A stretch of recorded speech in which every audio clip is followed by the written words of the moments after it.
So welcome மாமே. என்ன நடக்குதுங்க வாத்தியாரு? இதெல்லாம் உனக்கே நியாயமா இருக்கா?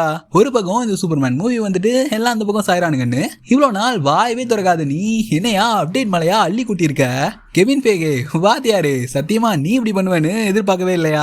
அது என்னன்னா மார்வல் மகளே, ரீசெண்டா நம்ம மார்வலோட பிரசிடென்ட் கெவின் பேகே வாத்தியார் என்ன பண்ணிருக்காருன்னா, இது வரைக்கும் வாயவே திறக்காம இருந்துட்டு, அதாவது மார்வல் ஃபேன்ஸ் ஏதாவது அப்டேட் கிடைக்குமா அப்படின்னு வெயிட் பண்ணியும் வாயவே திறக்காத மனுஷன் இப்ப சூப்பர்மேன் மூவி ரிலீஸ் ஆனதுக்கு அப்புறம் எல்லாம் டிசி பக்கம் போயிடுவானுங்க, அப்படி போகவே கூடாது அப்படின்ற ஒரு நல்ல எண்ணத்துல மார்வல் அடுத்த 7 வருஷத்துக்கு போட்டு வச்சிருக்க ஒட்டுமொத்த திட்டத்தையும் மொத்தமா போட்டு உடைச்சு எல்லாத்தையும் ஒப்பிச்சுட்டாருன்னு தான் சொல்லணும்.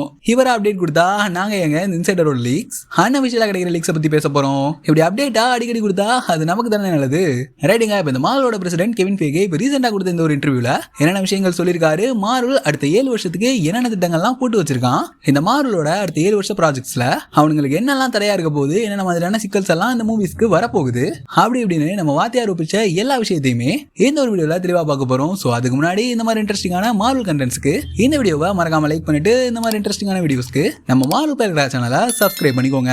ரைட்டுங்க, எப்பயும் போல ஃபயர் ஆரம்பிச்சிருவோமா? ரொம்ப நாள் ரூமரா சுத்திட்டு இருந்த ஒரே விஷயம் என்னன்னா, இந்த மார்வல் ஸ்டுடியோஸ் இந்த எம்சியூவை ரீசெட் பண்ண போறாங்க அப்படின்ற மாதிரி ரொம்ப நாளாவே ஒரு பேச்சு வெறும் ரூமரா தாங்க சுத்திட்டு இருந்துச்சு. ஆனா அது இப்ப நம்ம வாத்தியார் கெவின் பேகே அபிஷியலா கன்ஃபார்ம் பண்ணிட்டாரு. எனக்கு கேட்டீங்கன்னா இது நல்ல விஷயம் தான், ஆனா ஒரு சில சிக்கல்ஸுமே இதுல இருக்கு. அதனன்றதை தெளிவா பேசுவோம். இப்ப ரீசெண்டா இந்த ஃபென்டாஸ்டிக் ஃபோர் மூவி தான் ரவுண்டா டேபிள் போட்டு மார்வல் ஸ்டுடியோஸ்ல இருக்க முக்கியமான ஆளுங்கெல்லாம் ஒன்னா மீட் பண்ணி பேசியிருக்காங்க. சோ அந்த டைம்ல மார்வல் ஸ்டுடியோஸோட பிரசிடென்ட் கெவின் பேகே தன்னோட வாயால ஆமாப்பா எம்சியூவை ரீசெட் பண்ண போறோம் அப்படின்ற மாதிரி அபிஷியலா கன்ஃபார்ம் பண்ணிருக்காரு. இதை கேட்டு சந்தோஷப்படுறதுக்குள்ளேயே அந்த மனுஷன் சொன்ன முக்கியமான விஷயம் என்னன்னா, எம்சியூவை மட்டும் ரீசெட் பண்ணல, நாங்க இந்த மாதிரி கேப்டன் அமெரிக்கா அப்புறம் அயன்மேனுக்கு ரீகாஸ்டிங்கும் பண்றோம் அப்படின்ற மாதிரி ஒரு பெரிய குண்ட மார்வல் ஃபேன்ஸோட தலையில போட்டிருக்கானுங்க. எனக்கு கேட்டீங்கன்னா இங்க அயன்மேன் கேப்டன் அமெரிக்கா இவங்க 2 பேரும் தான் எம்சியூவோட பில்லர்ஸ்னே சொல்லலாம். அவங்கள ரீகாஸ்டிங் பண்றது அப்படின்றது யோசிச்சு பார்த்தாலே கொஞ்சம் கொடுமையா தாங்க இருக்கு. இப்ப ஆர்டிஜேவை அயன்மேனாவே பார்த்து பழகிருப்போம், எம்சியூவை ரீசெட் பண்ணி இவர் தான்ப்பா அயன்மேன் அப்படின்ற மாதிரி உள்ள கொண்டு வந்து நிப்பாட்டினாலும் அது பாக்குறதுக்கு நல்லா இருக்காது, சத்தியமா அதை ஏத்துக்கவும் முடியாதுங்க. இப்ப இருக்கிற 2K குட்டி இன்ஜான்ஸ் வேணா அது ஒத்துப்பானுங்களே தவிர ஆரம்பத்துல இருந்து மார்வலை ஃபாலோ பண்ற யாருமே இதை அக்செப்ட் பண்ணிக்க மாட்டாங்க. ரீசெட் பண்ணுங்க, அதுல எந்த தப்பும் இல்ல. ரீகாஸ்டிங் என்னதான் நல்லா வந்தாலும் நிறைய ஃபேன்ஸ் அதை ஏத்துக்கிட்டாலும் எனக்கு அது ஓகேவா தெரியாது. இந்த ரீகாஸ்டிங்கை பத்தின உங்களோட கருத்து என்ன அப்படின்றத மறக்காம கீழே கமெண்ட்ல சொல்லுங்க.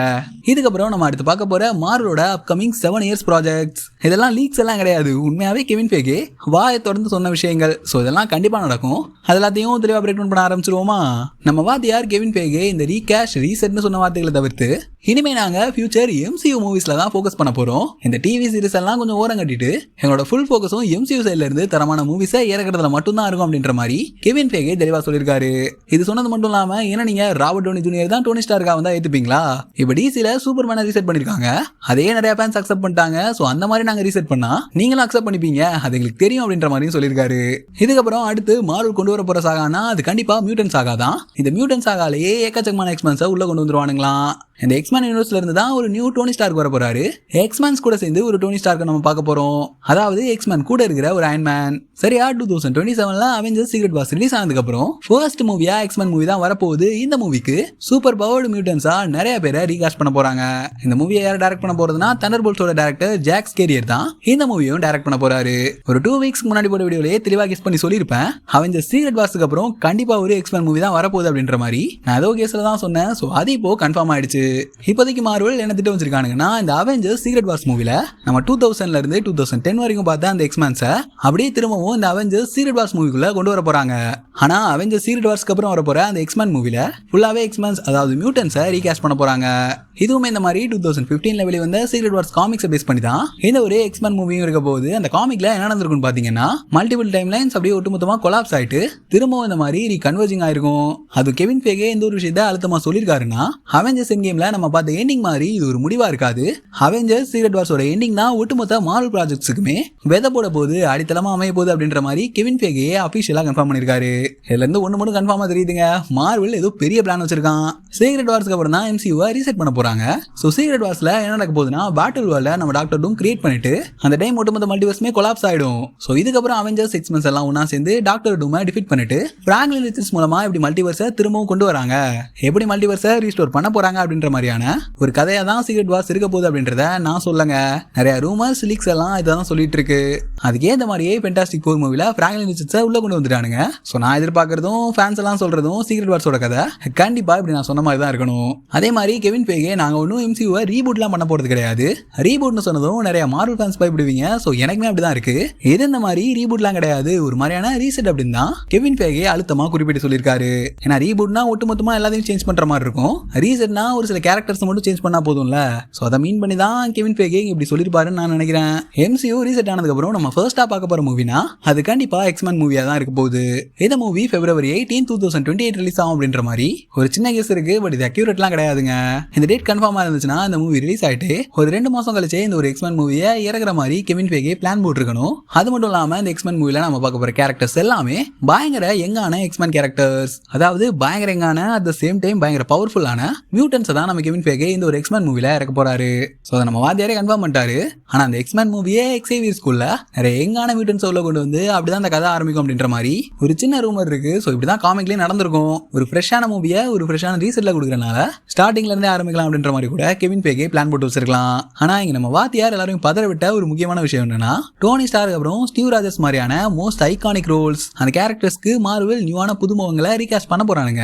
இதுக்கு சூப்பர்மேனா கூட அந்த மனுஷன் எக்ஸாம்பிளா சொல்லியிருக்காரு. ஆனா அவரு சூப்பர்மேனை ஏத்துக்கிட்டாங்க அப்படின்ற மாதிரி சொல்லியிருப்பாரு. எனக்கு அது 100% உண்மையெல்லாம் கிடையாது. எங்க டிசியை சப்போர்ட் பண்ணணும் அப்படின்றதுக்காக தான் நிறைய டிசி ஃபேன்ஸ் ஹென்ரி கேவில் சூப்பர்மேனை விட்டுட்டு இந்த ஒரு புதுமுக சூப்பர்மேனை அக்செப்ட் பண்ணிருப்பாங்க. ஆனா மார்வலுக்கும் அது 100% அப்படி நடக்குமா அப்படின்னு கேட்டா கொஞ்சம் டவுட் தாங்க. ஏன்னா டிசி வில போற நிலைமையில இருக்கான். டிசி ஃபேன்ஸுக்கு ஒரு வழி இல்ல, கண்டிப்பா சூப்பர்மேனை சப்போர்ட் பண்ணி தான் ஆகணும். ஆனா எங்க மார்வல் சைடு அயன்மேனை பார்த்தே ஃபேன் ஆயிட்டு அயன்மேன் கேப்டன் அமெரிக்கா அந்த முகத்தை மனசுக்குள்ள பதிச்சு மார்வலை வளர்த்து விட்ட ஃபேன்ஸுக்கு முன்னாடி டக்குன்னு கொண்டு வந்து இவர் தான் புது கேப்டன் அமெரிக்கா, இவர் தான் புது அயன்மேன், இவருக்கு பதில் இவர் அப்படின்ற மாதிரி எல்லாம் காட்டினா அது சத்தியமா ஏத்துக்கிற மாதிரி இருக்காது. போங்கடாடே அப்படின்ற மாதிரி தான் இருக்கும். பட் ஆரம்பத்திலேயே இவ்வளவு குறை சொல்ல வேண்டாம், ஒர்க் அவுட் ஆகிறதுக்கும் வாய்ப்பு இருக்கு. கண்டிப்பா இவ்வளவு பெரிய முயற்சியை மார்வல் எடுக்கிறானுங்கன்னா அது ஒர்க் அவுட் ஆயிடும். ஆனா அதை ஏத்துக்கிறதுக்கு நமக்கு தான் மனசு இருக்காது.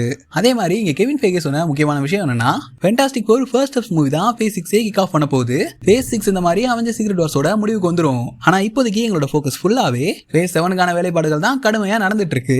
இது மட்டும் இல்லாம ஃபேஸ் 7, ஃபேஸ் 8, ஃபேஸ் 9 இந்த எல்லா ஃபேஸ்க்கான வேலையையும் ஆரம்பிச்சாச்சு. சும்மா உள்ள இறங்கி எல்லாத்தையும் அடிச்சு தூக்க போறோம் அப்படின்ற மாதிரி கெவின் ஃபேகே அபிஷியலா கன்ஃபார்ம் பண்ணிருக்காரு. எனக்கு என்ன ஒண்ணுனா ஏயா இவ்வளவு விஷயத்த உள்ள வச்சுக்கிட்டு தான் இவ்வளவு நாள் அமைதியா இருந்தியா? உனக்கு சூப்பர்மேன் படம் ரிலீஸ் ஆனதுக்கு அப்புறம் தான் இந்த விஷயங்களெல்லாம் சொல்லணும்னு தோணுச்சுல அப்படின்ற மாதிரி தான் தோணுது.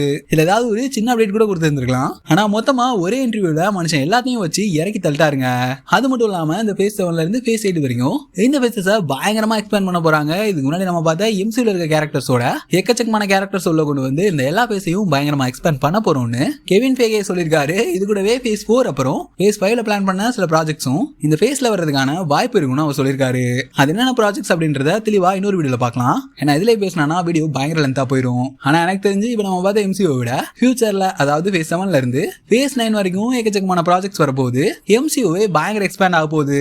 இது மட்டும் இல்லாம ஃபேகி என்ன நம்புறாருன்னா இந்த வெல் டாக்குமெண்டட் ப்ராப்ளம்ஸ் எல்லாம் மார்வல் அதிகமா ஃபேஸ் பண்ணிட்டு இருக்கானுங்க. அதாவது ஒரு ப்ராஜெக்ட் எடுத்துட்டு சடனா அதை டிராப் பண்றது இந்த மாதிரி இனிமே மார்வல் பண்ண மாட்டோம். இதுக்கு முன்னாடி நாங்க குவாலிட்டி குவான்டிட்டி இது ரெண்டையும் தான் ஃபோக்கஸ் பண்ணோம். பட் குவான்டிட்டி வைஸ் நிறைய ப்ராஜெக்ட்ஸ் வந்திருந்தாலும் அது நிறைய பேர் குவாலிட்டி சரியில்லை அப்படின்ற மாதிரி தான் சொல்லியிருந்தீங்க. இனிமே வர எம்சியூ ப்ராஜெக்ட்ஸ் எல்லாத்துலயும் குவாலிட்டி பயங்கரமா இருக்கும். இன்ஃபினிட்டி சாகாவே கரெக்டா எடுத்து முடிக்கிறதுக்கு எங்களுக்கு 12 வருஷம் ஆச்சு. அந்த அளவுக்கு கேரக்டர்ஸா இருக்கட்டும் மூவிஸ்லாம் நாங்க பயங்கரமா ஒர்க் பண்ணிட்டு தான் இருக்கோம். அது மட்டும் இல்லாம இப்ப ஃபேகே சொன்ன அந்த ரீபூட் இல்லங்க ரீசெட் எதுவானா இருக்கட்டுமே அதுல ஒரு நியூ யூனிவர்ஸ் காட்டி நம்ம பார்த்த கேரக்டர்ஸ்க்கெல்லாம் நியூ ஃபேஸ் கொடுக்க போறாங்க. இதுவே எம்சியூவை அடுத்து கொண்டு போற முயற்சி தான். அந்த முயற்சிக்கு நம்ம சப்போர்ட் பண்ணலாமே தவிர அதை ஏத்துக்கிறதுன்றது கொஞ்சம் கஷ்டம் தாங்க. ஸோ பழகிரும் நினைக்கிறேன், வெயிட் பண்ணி பார்க்கலாம். இது மட்டும் இல்லாம இன்டர்வியூல நாங்க மைல்ஸ் மொராலிஸை இந்த ஸ்பைடர்மேன் 4 மூவில பார்க்கலாமா அப்படின்ற மாதிரி கெவின் ஃபேகே கிட்ட கேட்க அதுக்கெல்லாம் இப்போதைக்கு வாய்ப்பே இல்ல. ஸ்பைடர்வர்ஸ் முடிகிற வரைக்கும் நாங்க மைல்ஸ் மொராலிஸை உள்ள கொண்டு வர முடியாது. அது இந்த மாதிரி சோனியோட போட்ட டீல் அந்த டீல் முடியணும். அதுக்காக தான் வெயிட் பண்ணிட்டு இருக்கோம். நீங்க கூடிய சீக்கிரமே மைல்ஸை உள்ள கொண்டு வந்துரும் அப்படின்ற மாதிரி சொல்லிட்டு இருக்காரு. இந்த டைம்ல தான் எம்சியூவும் ரீபூட் ஆக போற பட்சத்துல மைல்ஸை லட்டு மாதிரி அழகாவே எடுத்து உள்ள கொண்டு வரலாங்க. இப்போ ஃபேஸ் 6 தரமா ரெடி ஆயிட்டு இருக்கு. ஃபேஸ் 7, ஃபேஸ் 8, ஃபேஸ் 9 மார்வல் கிட்ட பக்காவான பிளான் இருக்கு. அதை கரெக்டா பண்ணா போதும் எம்சியூட ஃபியூச்சர் அப்படின்றது கண்டிப்பா பயங்கர பிரகாசமா இருக்கும். ஃபியூச்சர் ஆஃப் த எம்சியூ இப்படிதான் இருக்க போகுது. இதுல கெவின் ஃபேகே சொன்ன எல்லா விஷயங்களையும் சிம்பிளா டிஸ்கஸ் பண்ணிருப்போம். இது கூடவே எம்சியூவோட நெக்ஸ்ட் 7 இயர் பிளான் என்னென்ன ப்ராஜெக்ட்ஸ் வரும் எந்த ரேட்ல வரும் அப்படின்றத அடுத்த ஒரு வீடியோல பார்க்கலாம். ஸோ அதெல்லாம் நீங்க மிஸ் பண்ணக்கூடாதுன்னா நம்ம சேனலை சப்ஸ்கிரைப் பண்ணி வச்சுட்டு இந்த வீடியோவையும் உங்களோட ஃப்ரெண்ட்ஸ்க்கு ஷேர் பண்ணி விட்டுருங்க. அடுத்த ஒரு இன்ட்ரெஸ்டிங்கான வீடியோல சந்திக்கலாம். அது வரைக்கும் சில் பண்ணுங்க. வட்டாமாமே.